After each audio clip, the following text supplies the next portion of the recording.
Olá, tudo bem? Tudo bom? Muito boa tarde para você que acompanha o Gauchinho.com, também o Sala 203.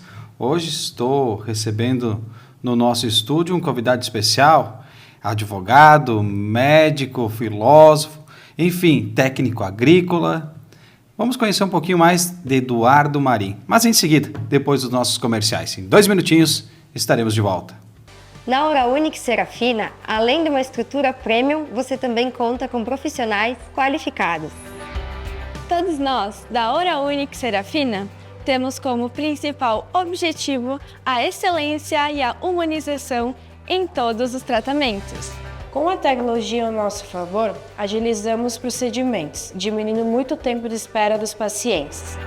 Essa é a diferença de escolher uma clínica premium, humanizada e capacitada para lhe atender da melhor maneira possível. Venha fazer uma avaliação e conheça a nossa clínica e toda a nossa equipe. Estaremos de braços abertos para recebê-lo.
Olá, estamos de volta. Agora sim, vamos conversar com Eduardo Antônio Marim.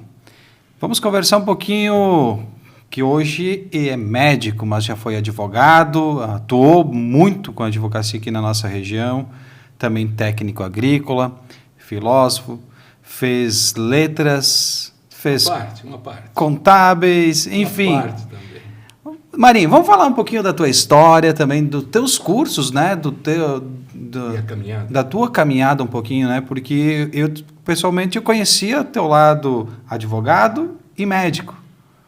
Mas aí, aos poucos, na conversa, a gente foi descobrindo que temos mais cursos do caminho. Perfeito. Mas, Marim, boa tarde, seja bem-vindo. Boa tarde, Thales, boa tarde a toda a comunidade que está aqui nesse momento nos ouvindo, né? Espero que nós possamos aqui, num bate-papo descontraído, poder também alegrar todos e trazer informação a todas as pessoas que estão nos acompanhando nesse momento.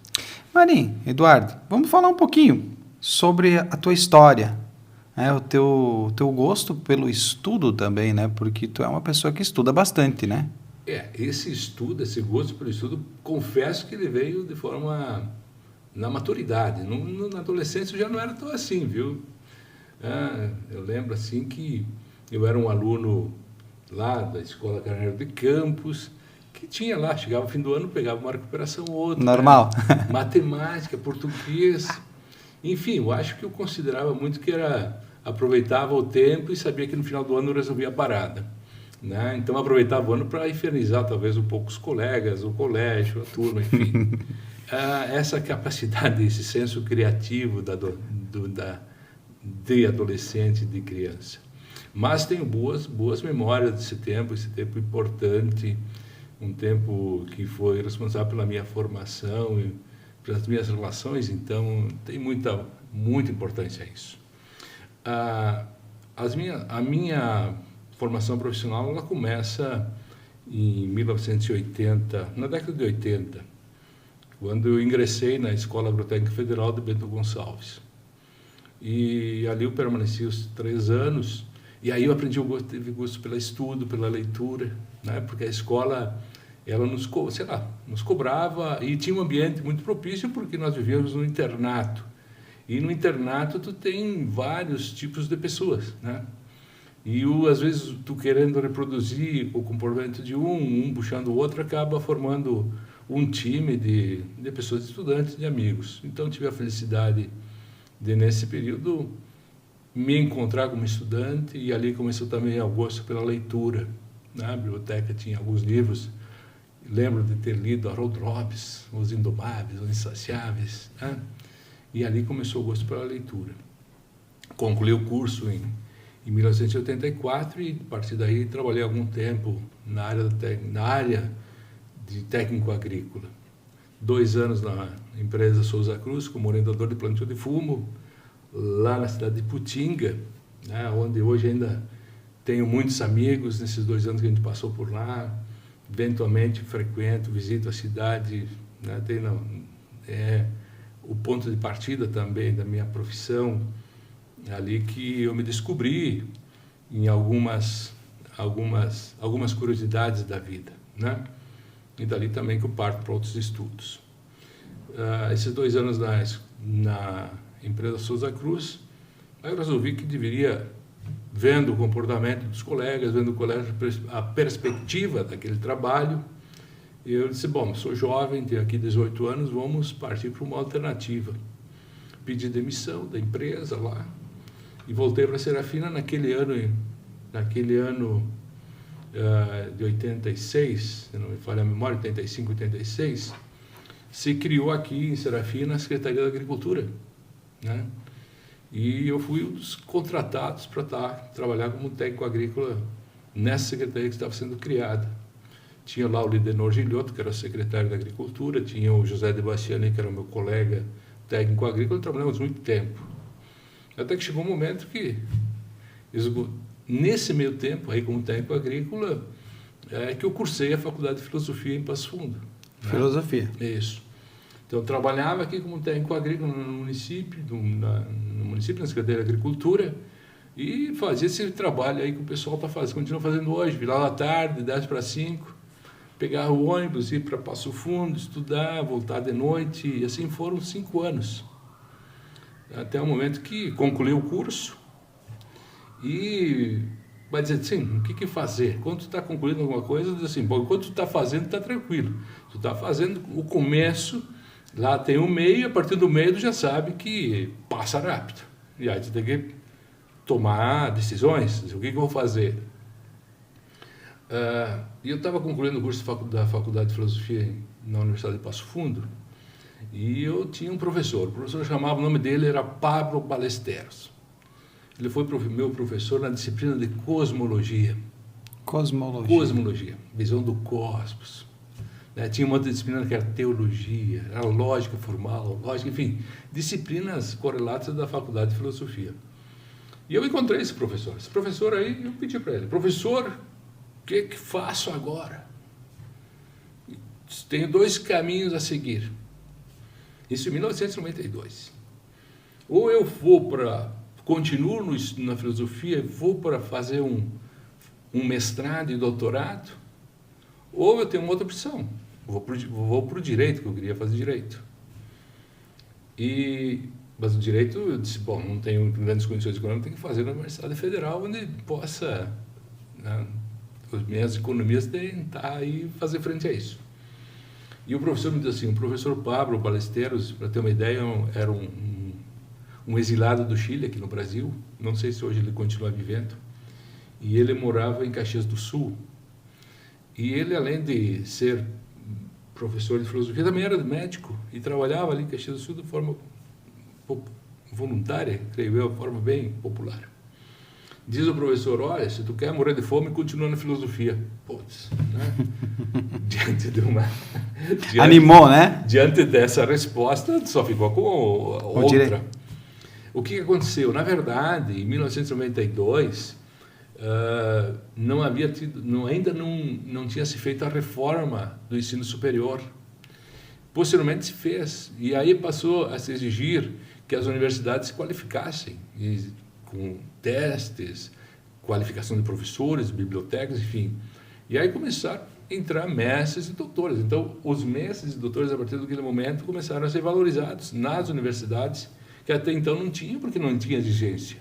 Com a reforma do ensino universitário, passou a ser uma exigência. Então, as universidades também se qualificaram. Então, hoje tu vê com frequência nessas universidades mestres e doutores, coisas que naquele tempo não existiam. Então, e eu fui para o direito. Como é que eu vou fazer direito? Vou ter que fazer em Porto Alegre e ter que passar, dar um jeito de passar no vestibular da Universidade Federal. E assim foi, né? Fui lá, bati na porta de um cursinho chamado Mauá. Mauá. Sim, bati lá na porta e disse assim, olha, eu não tinha, porque eu estava sendo numa universidade, eu tinha me afastado do segundo grau, eu tinha ficado para trás, eu tinha feito o segundo grau técnico. Eu disse, bom, então eu tenho que fazer, para mim disputar essa vaga, eu tenho que fazer um cursinho pré-vestibular. Então, bati nas portas do cursinho lá e disse, olha, eu preciso de um emprego aqui. Olha a cara de pau. Disse, tá, porque eu sabia que tinha aquela turma que ficava cuidando da carteirinha, né? O pessoal ia ingressar, entrava para pagar um quadro, só que ganhava o curso, né? Ainda ganhava um dinheirinho e ganhava o curso. E foi assim que eu fiz. Eu trabalhei no Mauá como fiscal de sala. Eu conferia a carteirinha e no contraturno eu ia na aula, né? E eu não paguei o curso, de certa forma não paguei pelo meu trabalho, mas não despendi de recursos para pagar o curso pré-vestibular, né? E aí foi. Daí fiz um vestibular, não deu resultado. Fiz outro, não deu resultado, porque estava disputando com... né? Aí disse, voltei para Serafina. E aqui em Serafina, de tanto que eu tinha estudado, acabei dando aulas particulares de matemática, física, química, né? Para o brisado que estava saindo aqui estava aqui na escola, passando alguma dificuldade, essas disciplinas eu estava dando aula de matemática. Aí fiz o vestibular, disse, bom, passou um tempo, tu veja bem, né? Às vezes eu sempre digo isso no consultório. Se tu tem um problema, às vezes tu não tem que mergulhar no problema, tu tem que dar 2 ou 3 passos atrás para tentar visualizar a paisagem. Sai do foco, tá? Porque isso é uma coisa que eu aprendi na minha lida também e eu tento transmitir isso, porque às vezes a pessoa chega lá preocupada, diz, não, dá um tempo, não é? Vamos dar um tempo, vamos afastar um pouquinho, né? Porque o mundo não acaba aqui, já disse, o mundo não acaba aqui, o mundo está de pé. Fiquei esse tempo aqui em Serafina, e aí vou lá, faço inscrição no vestibular da Universidade de Passo Fundo para o direito, e fiquei naquele ano da 5ª colocação geral da faculdade no curso de direito. E no mesmo tempo, como tinha passado aqui no PF, vou fazer a federal. Já tinha passado aqui, estava de sangue doce, enfim. E passei também na Universidade Federal. Então fui lá para a Federal fazer o curso de Direito. Aí nós temos outro problema, que eu acho que grande parte das pessoas enfrentam isso quando tem seus filhos estudando, que é o custo, né? Isso é um custo elevado para a família em muitas situações. E eu tinha lá meu dinheiro contadinho para fazer o curso, com o auxílio dos familiares, estava chegando aí. Então eu tinha que fazer um curso que era de 6 anos, eu tinha que fazer no menor tempo possível por causa do dinheiro. Eu consegui, nos 6 anos do curso, consegui fazer o curso em 4 anos e meio. Né? Praticamente vivia dentro da universidade. E a partir disso, eu volto para a Serafina e começo a trabalhar. Trabalho aí meus 10 anos do direito e, bom, no direito ainda eu tenho a felicidade de ter sido aluno do Teori Zavascki, chegou ao ministro do Supremo Tribunal Federal, ser aluno de Rui Portanova, de outros tantos, Marco Aurélio, outras tantas pessoas fantásticas do direito dentro do Rio Grande do Sul. e no país no geral, né? Tem excelentes professores, né? E hoje, grande parte deles, ainda a gente mantém contato, somos muitos amigos, né? Aí volto para a Serafina. A Serafina abre um escritório e começa a trabalhar. Vai dizer assim, pô, mas por que voltou para a Serafina? É aquela ideal, né? Tu quer voltar para a tua cidade, quer voltar para o teu chão, né? Quer aplicar aqui aquilo que tu conheceu em 2000. Então, eu fiquei aí 10 anos advogando. Nesse período, fui vereador em Serafina, exerci um mandato, fui procurador da Câmara de Vereadores, enfim, teve uma atuação política aqui. Até que chegou um momento que isso que eu tenho tá bom, tá garantido, mas eu pensei assim, bom, tenho que sempre criar portas. As portas têm que estar abertas, então tu cria caminhos.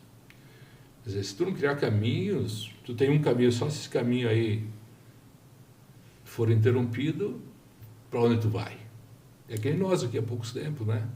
Interrompeu-se o caminho lá para a Rua do Meio, interrompeu-se o caminho para a Serra, ainda bem que nós tínhamos o caminho para Passo Fundo.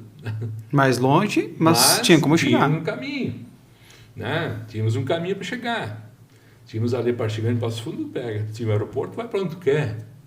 Né? Mas aqui para a Serra, então, o que acontece? Nesse mundo, uma coisa que aconteceu agora recentemente, né? Então, a pessoa também tem que ter alternativas. E eu disse, bom, isso já tenho, né? Se eu der, vou fazer outra coisa. E por isso que eu fui para a medicina, né? E a medicina surge, quando eu fui lá fazer filosofia, é aquela história, né? Não sei, não vou fazer medicina porque não sei se eu vou me acostumar com a coisa. A gente se acostuma, né? A gente vai pegando a prática, o meio, e tu vai acostumando com aquilo que tu está fazendo, né? Claro que tomar cuidado, porque às vezes a gente acostuma tanto que começa a virar rotina e aí tu começa a reproduzir comportamentos. Então sempre tem que ter o cuidado de sempre reavaliar o comportamento e o procedimento. Aí eu tinha um irmão que morava lá no Mato Grosso do Sul, que acabou falecendo em 2015, o Fábio. E o Fábio estava trabalhando lá em Amambai, né? E eu fui visitá-lo. Ali nós estávamos perto, visitando, fui circulando, acabamos indo a Ponta Porã. E de Ponta Porã, a cidade colada, né? A divisão, o que separa uma cidade do outro é uma rua, é fronteira seca. Está lá a cidade de Pedro Juan Caballero. E a gente foi para o comércio, e acabei entrando na cidade de Pedro Juan Caballero, circulando, e eu vi pessoas com guarda-pó, jaleco branco. Disse, Fábio, o que é isso? Né? Pessoa de jaleco fala assim, não, aqui tem uma faculdade de medicina. Eu não acreditei. Né?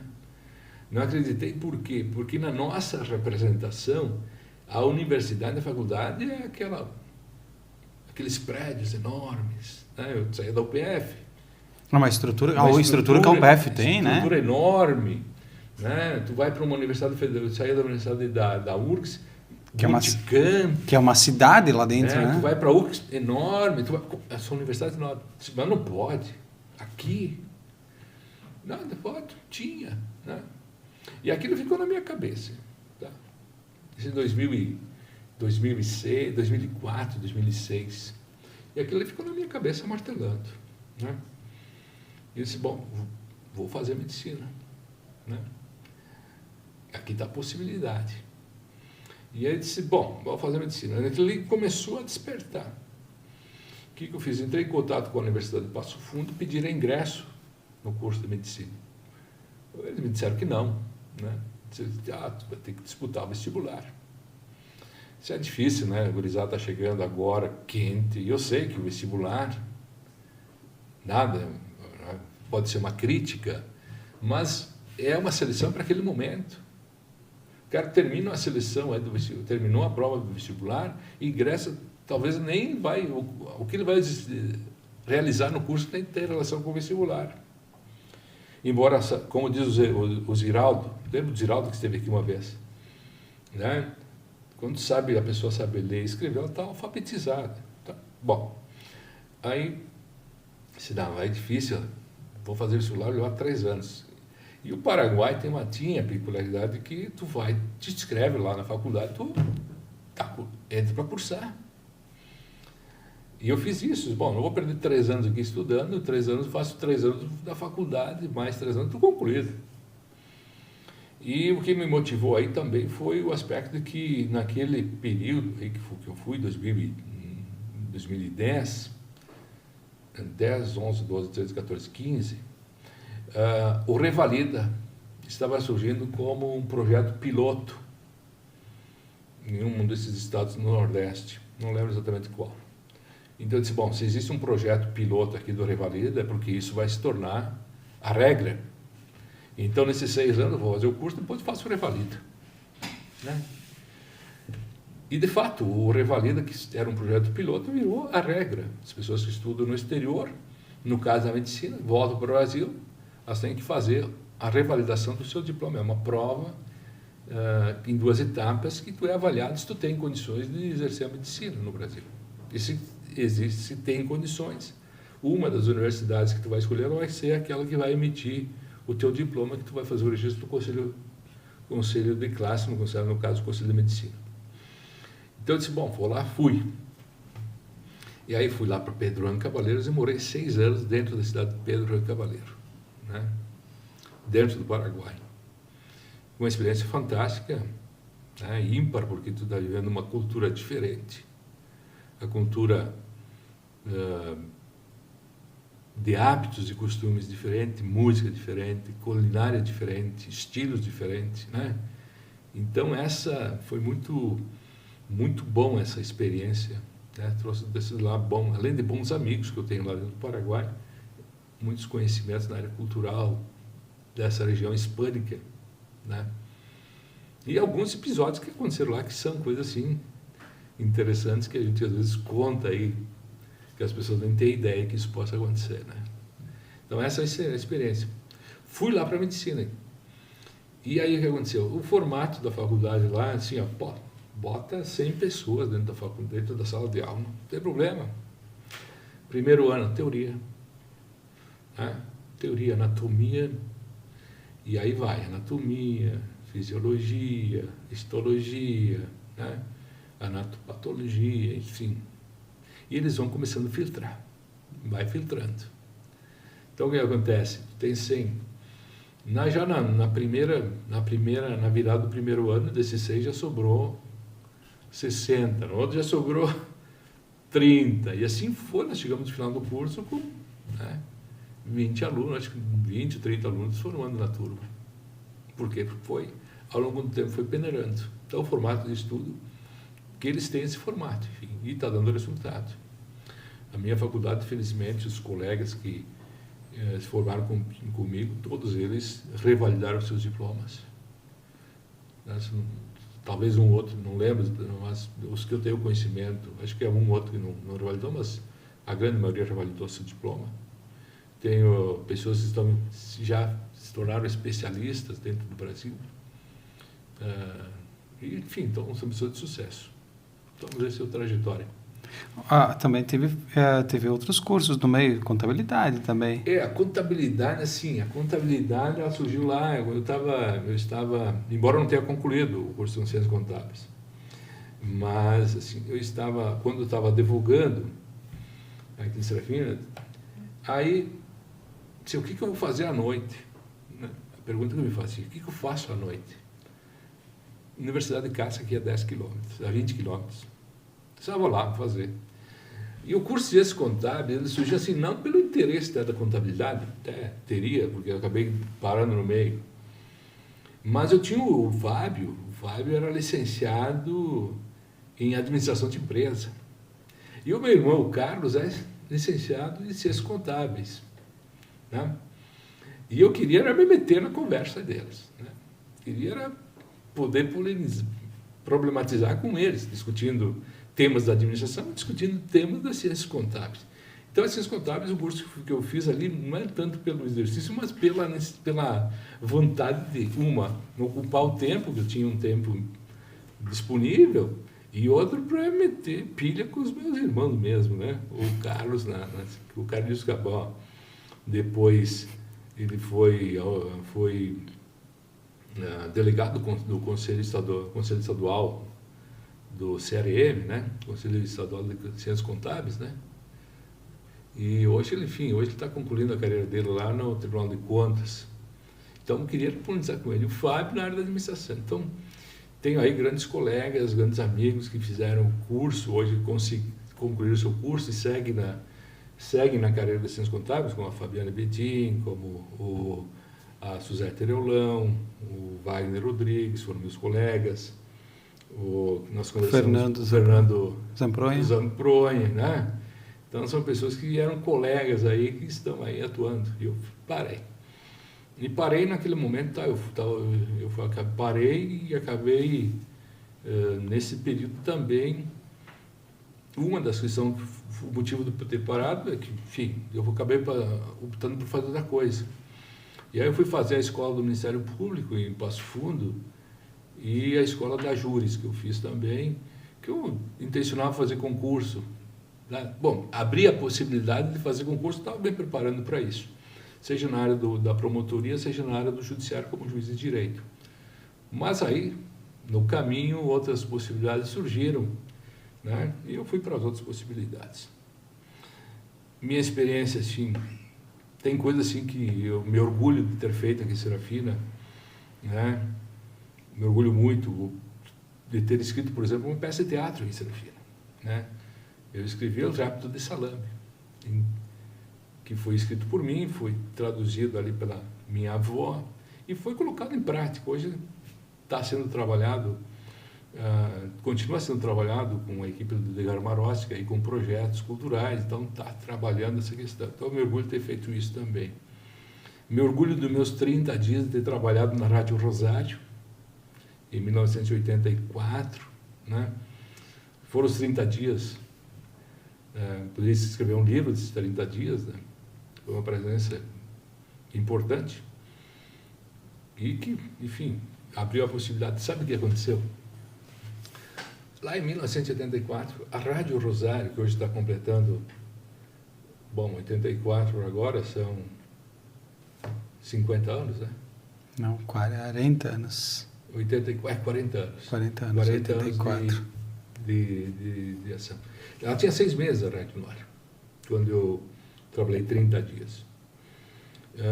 Lembro do seu Pedro Dalla Páscoa como diretor, do José Claucir como locutor. Grande Zé Claucir. Do Fiorim como locutor. O Fiorim, né? Fiorim fez história em Fez Serafina. história. O Fiorim começou na Rádio Rosário, depois ele foi lá para a Rádio Sé, enfim, né? O José Claucir. O José Claucir continua no meio de comunicação até agora, né? Ele é gerente da Liberal em Guaporé. Liberal, ele começou aqui, na Rádio Rosário. O Luiz Carlos Borges, né, que hoje não sei se está atuando no meio. Não acho que não está mais em rádio. E aí tinha a Vera Narte, a Luciana Zanini, a Marone Castro, né? Era um grupo que formava o time de trabalho da Rádio Rosário. José Claucir como locutor de eventos esportivos, o Pedro Dalla Páscoa como comentarista. Eu trabalhei 30 dias. Fazia um programa chamado Credeal com Você à Noite. Era um programa de instrumental, né? Nós rodávamos música instrumental, né? Coisa fantástica. E aí, naquela oportunidade, enfim, o padre Quintilho era o diretor da rádio. E, enfim, o padre Quintilho achou que eu não tinha vocação para o negócio, tá? E aí me dispensou. E essa dispensa, confesso que eu fiquei bem indignado, porque eu achava que eu tinha potencial. Mas aqueles 33 cruzeiros da época foram suficientes para eu poder pagar a minha carteira de motorista, minha CNH da época, eu não tinha dinheiro. E aí fiz a minha CNH, e nesse meio tempo veio a notícia da escola dizendo assim que a Souza Cruz estava fazendo exame de seleção para técnicos agrícolas. Disse, bom, vou lá, nem conhecia Santa Cruz, vou me mandar para Santa Cruz. E aí o que aconteceu? Eu fiz a primeira etapa, fui classificado, vou para a segunda etapa. Segunda etapa, tinha que dirigir. Eu nunca tinha dirigido, né? E eu estava com o orientador do meu lado. E aí eu estou dirigindo ali, paro o Tito Fusca, no morro, lá numa ribanceira. Sim, agora aqui fazer. Tinha dirigido um trator da escola agrícola, né? E o cara disse assim, agora arranca. Tchau, aquele cara não voltou 1 centímetro para trás. Acho que foi a mão de Deus ali, disse assim, a mão de Deus que me ajudou. Não voltou 1 centímetro. Enfim, passei ali, entrei na cidade de Santa Cruz, me deparo com a sinaleira, em 84, meu amigo, 84, 85. Sinaleira. Sinaleira. Você não tinha nem, aqui Bento Gonçalves tinha, acho que era uma, aqui na região não tinha nenhuma, né? E eu disse, bom, eu estou dirigindo aí, já estava dirigindo pouco, né? Me deparo com a sinaleira, aquela sinal amarela, daqui a pouco vermelho, eu peguei e passei. O orientador só olhou para mim e disse assim, tá, tu viu o que tu fez? Claro que eu vi. Se eu parasse esse fogo aqui no meio do cruzamento, tu não estava mais aqui para me responder, né? Acho que ali surgiu a veia do advogado. O cara me interpelou, eu já apresentei a contestação e eu já apresentei o recurso. Enfim, fui aprovado ali na Santa Cruz, fiquei 2 anos. Fantástico tempo. Na minha presença em Putinga, eu tive a possibilidade de disputar 2 campeonatos amadores de futebol, né? Eu jogava, o que aconteceu? Aqui em Serafina, eu jogava futebol. Como interessa, moro aqui do lado do campo, no antigo campo ali, municipal, aquele campo que hoje tem a SERP do lado. Esse campo, eu nasci ali. E nós vivíamos jogando futebol, né? Uma das diversões nossas, da gurizada, enfim, era quando o gaúcho disputava amador aqui, quando era um gurizote de 10, 12 anos, os caras treinavam, chutavam a bola e nós, daquele lado, chutava de volta, era nossa diversão. E aí fui lá para Putinga, disse, bom, passei um dia, vi um pessoal jogando futebol, passei no outro, vi o pessoal jogando futebol, disse, bom, voltava às 5 horas da tarde, o que eu vou fazer? Um dia eu me encostei lá na tela, faltou um para jogar, os caras disseram assim, eu disse, posso jogar aí? Pode jogar. Que posição tu joga? Nunca joguei. Eu quero jogar centroavante. Acabei jogando 2 temporadas de futebol amador lá, centroavante do time do Rui Barbosa, né? E chegamos longe. Então hoje, por isso também tenho muitos amigos lá desse tempo do futebol, do tempo enfim, desse tempo de Santa Cruz. Eu sempre digo o seguinte, eu vejo muitas situações que às vezes eu me deparo. Se tu está num local, tu tem que viver o local, né? Esse é o teu mundo, esse é o teu espaço, né? Outro dia eu vi olhando um programa das cooperativas aqui de Santa Catarina e eu até comentei com a Maria, que é a minha companheira atual, né? Eu disse, lá eu vi uma palavra. A palavra que foi dita era pertencimento. E aí nós conversando, eu achei bonita a palavra, e a Maria disse, mas isso é uma linguagem comum. Eu disse, bom, de certa forma, talvez no meu mundo que eu estou, não vi. Mas essa palavra do pertencimento é importante. Tu tem que pertencer ao local que tu está, né? Então, se eu estou em Serafina, vou aproveitar as potencialidades de Serafina, para tentar fazer uma diferença, não passar, aproveitar. Se eu estou lá em Putinga, eu aproveito a oportunidade. Se eu estive em Bento Gonçalves, aproveitei as oportunidades. Se eu estive em Pedro Juan Cavaleiro, aproveitei as oportunidades de Pedro Juan, né? Para crescer e aprender, né? Porque isso que nos faz, primeiro, tratamento da saúde mental. Tu estar no local que tu quer estar.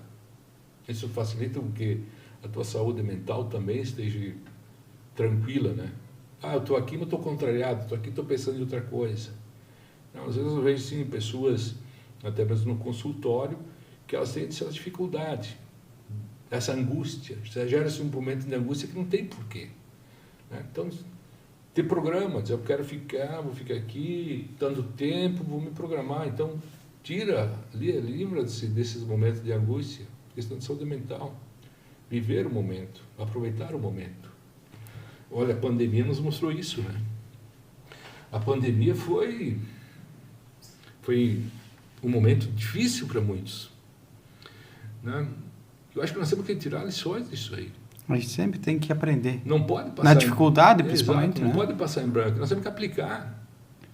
Nós tínhamos aí momentos que tu não tinha certeza de que as coisas iam acontecer, né? Então, nós temos que aplicar isso, tentar tirar o máximo de cada momento. Eduardo, vamos voltar um pouquinho lá no Paraguai. Paraguai. Paraguai. O que a palavra Paraguai te representa? Olha, Paraguai, primeiro, quando eu disse assim, não, eu vou fazer o curso lá no Paraguai. Tive um fulano que disse o seguinte, cara, vai lá buscar um certificado falso. Normal. Porque a gente tem uma visão do Paraguai também, né? Certificado falso. Cara, naquele momento eu não tive nem o que dizer para esse fulano. Talvez era a visão dele. Não tenho... negócio assim, isso aí me encheu de ânimo. Dizer, vou lá. E primeiro que eu tive assim, no aspecto educacional, eu tive alguns sustos. Primeiro susto. Nós estamos acostumados com a tal da universidade, desse modelo que te falei, as escolas, no modelo que a gente falou, tá? Tem que estudar, chamada, está aqui, aqui, ali. Cheguei lá, primeiro dia de aula, entro na sala de aula, 5 períodos de anatomia. Chegou o professor de aula, 30 minutos. Pegou, fechou seu caderno, seu Minfox, que é aquele retroprojetor, pegou e foi embora. Eu fiquei por aí e tal. Daqui a pouco vejo que os colegas paraguaios pegaram e foram embora. Eu fiquei por aí, cheguei e disse, não, o que está acontecendo aqui? O professor dá 30 minutos de aula e foi embora. Fui na direção, disse, o professor deu 30 minutos de aula e foi embora. E ele disse assim, ele compareceu na sala de aula? Sim. Ele deu aula, 30 minutos, sim, essa é a aula dele. Agora tu tem toda manhã para estudar, te vira. Tu tem o livro, tem a literatura. Então esse foi o primeiro choque. O choque de que alguém que está te vendendo um produto, ensinar um produto, mas que tu é o responsável. Tu é o responsável pela tua educação. Então isso foi uma lição que eu recebi e a partir daí eu percebo assim, nem sempre tu tem que esgotar o assunto. Dá manchete. Manchete, se a pessoa tiver interesse, que ela vá buscar a informação. O problema é que constantemente o pessoal fica na manchete e não aprofunda.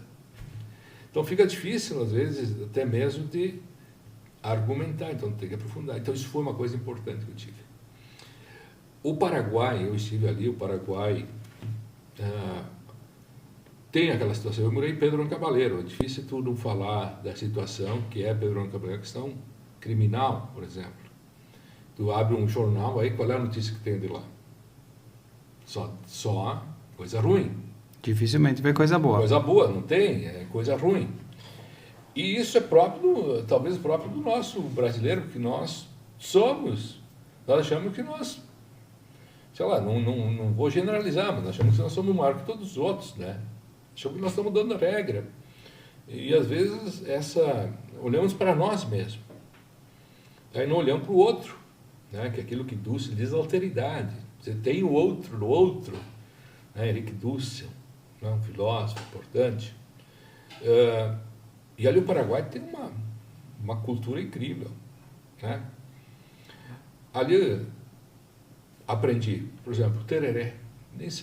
Aprendi a ter o gosto pelo tereré, o gosto pela chipa, o gosto pela sopa, a sopa paraguaia, né? O que tu imagina que seja a sopa paraguaia? Sopa paraguaia. O que tu imagina que seja? Meio que seja uma sopa, né? Teoricamente uma sopa, mas que tipo de sopa? Mas não é sopa. A sopa paraguaia é um bolo feito de milho lá, tem de milho, cebola, enfim, queijo. Essa é a sopa paraguaia. Tem as tal de chipa sobó, chipa aguaçu, várias chipas que são bolos tradicionais, né? O tereré tem vários, e aí tem lá o Tem uns que tomam com jujo. O que é o jujo? São ervas. Tu encontra ali em Pedroão, hoje que tu encontra em vários pontos do Paraguai, pessoas com mesas vendendo ervas. Então tu chega ali, eu quero essa e essa erva, vai lá, macera no pilão, te entrega e tu joga dentro da tua água, do tereré e toma isso aí. Isso é uma cultura deles, né? As várias e a música, né? Os chamamés, as cúmbia, cachaca, né? Então a harpa, o violão, enfim, nós tivemos dentro desse aspecto cultural, a própria vestimenta. Ali em Pedroão, o que aconteceu? Facilitou eu estar em Pedroão. Porque Pedroão, por estar próximo a Ponta Porã, eu falava português. Porque ali as pessoas falam português, os paraguaios falam português e falam guarani. O Paraguai tem dois idiomas oficiais, o espanhol e o guarani. Então, trata-se, em documentos oficiais, trata-se Guarani também. Mas que nem naturalmente para te estudar, tem livros. Lê espanhol. Espanhol. Lê espanhol, professores davam aula em espanhol, e nós até dentro das provas nós respondíamos em espanhol, em português, porque ali havia esse intercâmbio. Havia um intercâmbio muito forte. E ali foi evoluindo. Dentro do hospital, eu estava próximo, o internato, mas aspectos, sim, isso eu vivi dentro do Paraguai também, a questão da questão criminal também vivi um pouco, né? Não os efeitos da questão criminal, né? Em 2010, quando eu cheguei lá, no primeiro ano ocorreu um atentado a um senador chamado atentado ao senador Robert Acevedo. Não sei por que tentaram matar o homem, né? Foi num cruzamento, meteram lá, atentaram contra a sua humanidade, é o que dizem, né? Mas o homem sobreviveu. E interessante porque o senador, eu morava perto da casa do senador. Perto da casa do senador, não era um prédio, e o senador numa esquina e o senador no outro. E foi interessante porque a partir daí na casa do senador foi instalada segurança 24 horas, então eu estava muito tranquilo. Também, por rebote, tinha segurança 24 horas que era prestado ao senador. Mas nenhum incidente, nada, extremamente, a população acolhedora, né? Incrível o que eu vivi lá, né? Semelhante aos nossos serafinenses. Sem dúvida, né? Tu vê que hoje tem muitos paraguaios que estão por aqui também, Serafina, trabalhando, né? Incrível. Tem problemas, a cidade que tem problema, evidentemente que tu está ali para disputar, buscar conhecimento, tu está dentro de um ambiente específico, tu está ali, tu vive isso aí. As coisas acontecem, como existe, tem criminalidade aqui, tem em qualquer lugar, né? Nem isso, por estar vivendo no local, tu passa a ser um criminoso por estar naquele local. É uma cidade incrível. E aí o senhor fez o Revalida. O Revalida. Aí o que acontece? Concluí a faculdade e retornei para Serafina. Isso em 2015. Aconteceram alguns incidentes na minha família, que eu acabei perdendo o meu irmão, o Fábio, em 2015. Depois, 10 meses após falecer, acabou falecendo meu pai também. E aí eu tinha um projeto e esse projeto teve que ser reavaliado, né? E voltei para Serafina. E aqui o que aconteceu? Bom, que nem aquela coisa que eu te digo, tá, do pertencimento. Se eu estou aqui, eu tenho que viver aqui. É isso que eu vou viver, é esse o meu ambiente. E aí surgiu o programa Mais Médico na minha vida, né? E aí eu ingressei no programa Mais Médico, fiquei 3 anos trabalhando no programa Mais Médico na cidade de Marau, né? No ESF rural lá de Marau. Qual deles? Tem o Progresso, o bairro Progresso, e tem o Rural, né? O Rural é no Planalto. Não, o ESF do o Progresso. O bairro Progresso. E anexo tinha o Rural. Tem o ESF do Progresso e o SF Rural, que funciona no mesmo prédio. No mesmo prédio. Tá? Eu fiquei ali no rural por 3 anos. E aí veio a pandemia. Né? Quando começou a pandemia, o que aconteceu? Bom, tive que parar. Por quê? Porque a minha mãe ficaria sozinha e a pandemia, tu não sabia o que ia acontecer. Foi criada uma tal situação de pânico que tu não sabia se tu ia acordar. Então, diante disso, muitas coisas acabaram sendo relativizadas, porque vale mais a vida do que a questão material. Então, vou viver com a minha mãe, né? Que o meu material, daqui a pouco, se eu for aqui, não serve para nada, né? E, aliás, essa visão que eu tenho sobre a questão material também, né? Tu tem que ter as coisas suficientes para viver, mas fora disso, meu amigo, para que mais? Né? Para acumular. Quando tu partir dessa para outro, é só para deixar para os outros brigarem depois. E hoje eu vou te dizer, nós estamos numa situação assim, o mundo vive uma situação complicada. Né? O que acontece? Os recursos materiais são limitados e as demandas são ilimitadas. Então, assim, por mais que eu tenha, mas eu posso ter dinheiro, mas eu tenho que ter essa consciência de que vai faltar para alguém. Então, nós temos que ter essa questão, até mesmo, eu vejo assim sendo discutida a questão ambiental. Cara, essa questão é uma questão ambiental, né? Porque nós não temos, eu te brinco assim, nossa cabeça, se tu tiver um impacto, um trauma, o teu cérebro não tem para onde expandir. Vai expandir para baixo. E se expandir para baixo, comprime aí o centro respiratório, foi. Então, assim, no nosso mundo, nós não temos por onde expandir. É isso que nós precisamos preservar. Bom, pequena digressão. Aí eu voltei, fiquei 2 anos, fiquei 1 ano com a mãe dentro da pandemia. Disse, bom, o que eu vou fazer agora? Eu não tinha feito Revalida ainda. Agora eu vou estudar por Revalida. Então, estudei. Fui fazer a prova e fui aprovado. E fui aprovado por Revalida, fiz a inscrição. E a partir daí eu comecei a trabalhar como médico do Conselho Estadual de Medicina, tendo o meu tal do CRM. Né? Aí trabalhei em Ilópolis, trabalhei em Vespasiano Correia, né? E aí surgiu outro programa que é o Médicos pelo Brasil. O Médicos pelo Brasil que é um programa, o Mais Médico é um programa, o Médicos pelo Brasil é outro, são diferentes. E eu fiz o Mais Médico, o Médicos pelo Brasil, é uma inscrição, fiz uma prova, fui avaliado, fui aprovado. E a partir disso abriu a possibilidade de escolher os municípios.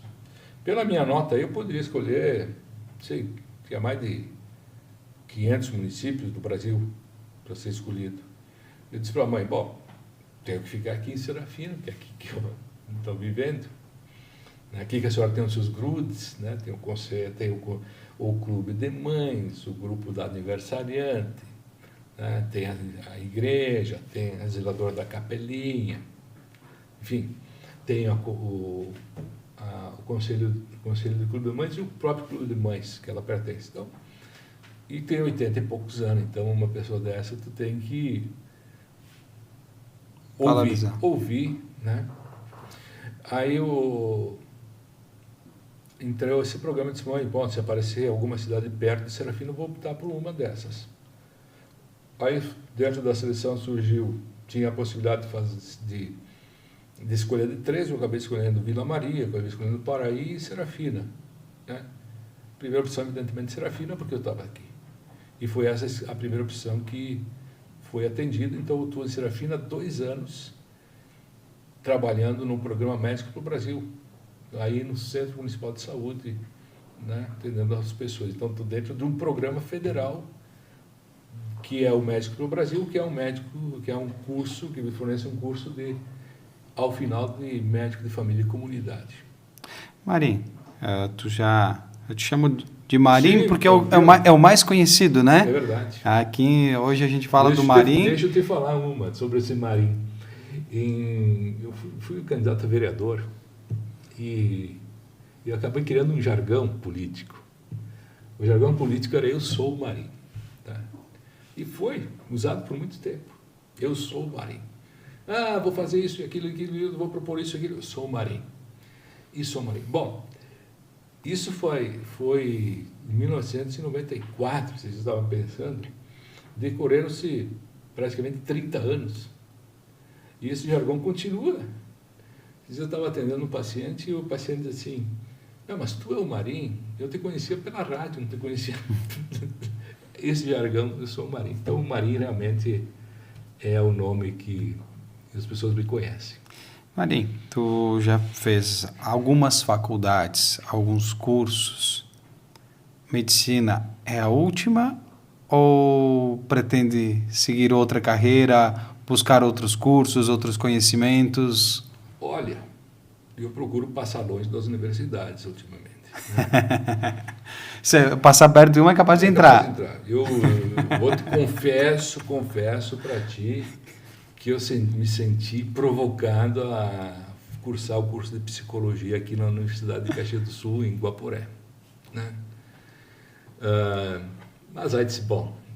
Tem que ir um pouquinho, não pode ir para Guaporé, porque senão daqui a pouco acaba indo na UX. Não, aí pensei melhor, mas eu fiquei feliz porque o curso de psicologia está aqui do lado. Próximo. Né? O curso de psicologia, quando eu era um curso integral, então eu tinha dificuldade de fazer e tal. Eu via lá dentro do Instituto de Filosofia e Ciências Humanas que tinha um curso de psicologia, era um curso integral.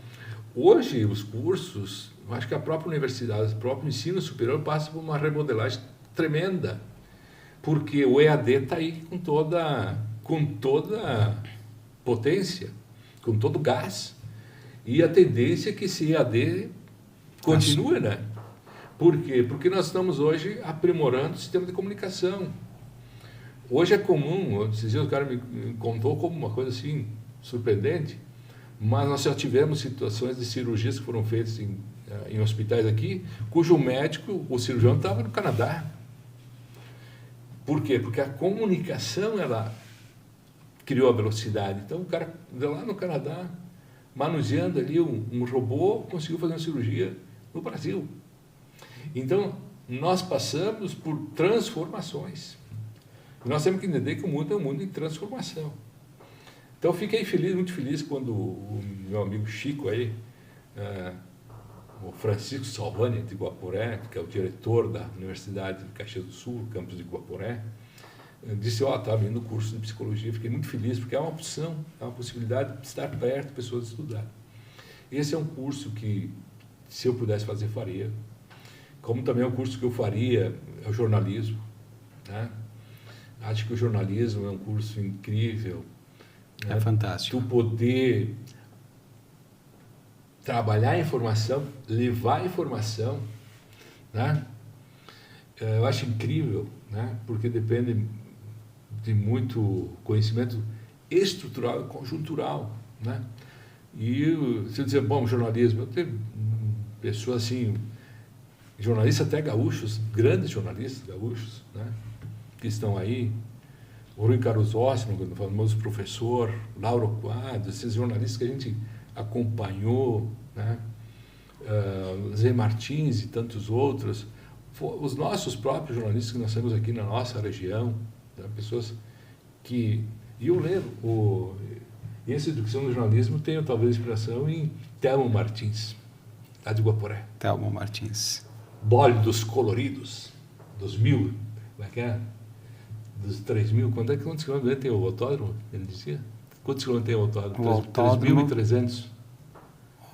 Era 3.300 metros de roncos de motores de bólidos coloridos, eis a razão de ser da super rádio Aurora. Isso dizia ele, né? Era o seu jargão. Então, nós acabamos nos influenciando por essas coisas, pelas pessoas de referência. E hoje me parece, nós precisamos né, ter referências. Importante. Quem é a tua referência? Tem que perguntar para a pessoa. Se a pessoa não tivesse titubear em balançar, cara, qual é a referência? Em quem?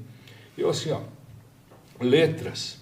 Nós tivemos aqui em Serafina, aqui dentro do cinema, o antigo cinema, essa é uma passagem que eu não te contei. O meu pai, ele foi projetor dos filmes Do aqui. cinema. O cinema aqui era um evento da cidade. Né? As pessoas iam na missa, saíam da missa, caminhavam numa rua que tinha aqui, não tinha o calçadão, desciam até o Cocheles, compravam um picolé, umas balas, e ficavam caminhando para cima e para baixo. E até que na sonora ali no alto-falante do cinema tocava a música Silêncio. Bom, essa música era a marca de que as pessoas precisavam entrar no filme, na sala para que o filme ia começar. E meu pai projetou esse filme, foi projetista do cinema aí por muitos anos. Ele, junto com, eu lembro do Ghisolfi, seu Ghisolfi, pai do Nelson aqui de Serafina, que era o projetista também. Lembro do Hércules Gesbic, que cobrava os ingressos, do Flávio Sokol, que recebia os ingressos, né? Grande, Flávio. E meu pai projetava, e eu, a minha mãe e os meus irmãos, o que nós fazíamos? Nós limpávamos o cinema. Nós íamos, quando terminava, nós pegávamos vassoura, pano e lá limpava o cinema. Isso por algum valor pelo trabalho, mas nós tínhamos acesso a todos os filmes que passavam em Serafina. Então, vou te dizer assim, talvez a questão da leitura venha dali, aquela telona enorme, os filmes sendo projetados e nós lendo. Então, lemos muitos filmes. Todos os filmes do Teixeirinho eu assisti. Dos Trapalhões, todos que foram lançados. Os faroestes da época, todos. Né? Marcelino Pão e Vinho, quem não lembra? Inferno na Torre, né? Assistimos aqui no telão. Então, esse gosto pela leitura. E ali no cinema, uma vez, esteve Inácio de Loyola Brandão, né? Palestrando, fazendo uma palestrinha. Eu vou te dizer, quando eu ia ler os livros do Inácio de Loyola Brandão, parecia que eu estava conversando com ele. Porque é importante tu ter esse contato com essa referência, então tu acaba criando o gosto por isso, né? Eu acho importante ter esses eventos. E nós, enfim, essa é uma história do cinema, como trabalhando na limpeza e tendo acesso, como coroinha. Fui 8 anos coroinha aqui da escola, né? 8 anos como coroinha. Então tem muita história por aí, né? Com certeza. Marinho, eu gostaria de te agradecer por essa conversa. Eu vou lhe dizer, a conversa está tão agradável que se nós seguirmos, nós ficamos aqui 2, 3 horas e com certeza temos assunto. Temos assunto. E muitas histórias bacanas. Gostaria de te convidar, já te deixar o convite para uma próxima oportunidade também, continuarmos a conversa. Certamente. Com certeza uma conversa muito proveitosa e também cheia de exemplos, né? E também de determinação, principalmente por estudo e dedicação, né? Então, eu gostaria de te parabenizar pela tua história e te agradecer por estar aqui conversando conosco nesta tarde. Olha, eu só agradeço o convite feito por você, Thales, pela tua equipe, enfim, por esse programa e disponibilizar esse horário. Dizer para todas as pessoas de Serafina, muito obrigado, né, pelas provocações que me apresentam todos os dias e faz com que eu também tenha que me aprimorar a todo momento para poder oferecer uma resposta adequada a todas as demandas que surgem. Tá bem? Muito obrigado. Muito obrigado, agradeço a todos. Conversamos com Eduardo Antônio Marim, médico, advogado, filósofo, enfim, né? Já fez algumas faculdades, alguns cursos e sempre busca se aperfeiçoar e sempre levar cada vez mais qualidade na área que ele está. Muito obrigado pela audiência, a gente vai fechando por aqui e a gente volta amanhã. Até mais!